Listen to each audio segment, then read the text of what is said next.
Hindi pa pwedeng pabalikin ng mga inilikas na residente ng Barangay 168 sa North Caloocan dahil sa tumagas na ammonia mula sa planta ng yelo. Narito ang report.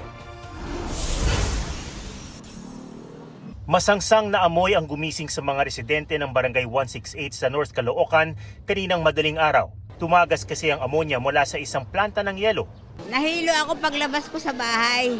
Nahilo ako tapos sumakit yung dibdib ko. Buti na lang may sasakyan, pinasakay kami ng sasakyan. Parang kaya lang pagdating ko doon masakit talaga yung dibdib ko. Tapos bumaba sa sikmura. Aabot sa mahigit 60 residente ng barangay ang inilikas.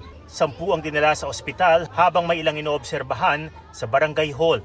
Lumabas po yung papa ko, tapos sinanap niya po, ang dami na pong tao sa labas, tapos yung anak ko po kasi parang nahirapan na siya nun huminga. Tapos tumakbo na po kami sa labas, dala-dala na po namin siya. Tinakpan po namin siya ng basa para po hindi na po siya anong uusok.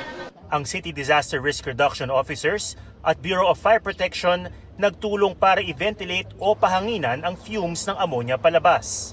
Base sa kanilang investigasyon, tumagas ang ammonia na gamit sa refrigeration at produksyon ng yelo.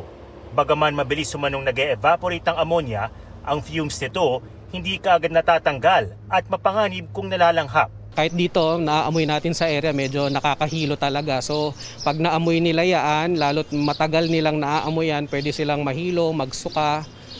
So, kaya ina-advise natin yung mga residente na dumistansya muna tayo. Sa ngayon, nakakordon muna ang mga apektadong lugar. Nag-iimbestiga na rin ang City Environmental Office kung may nalabag na batas kalikasan ang ice plant. Tumanggi namang magbigay ng pahayag ang ilang opisyal ng planta.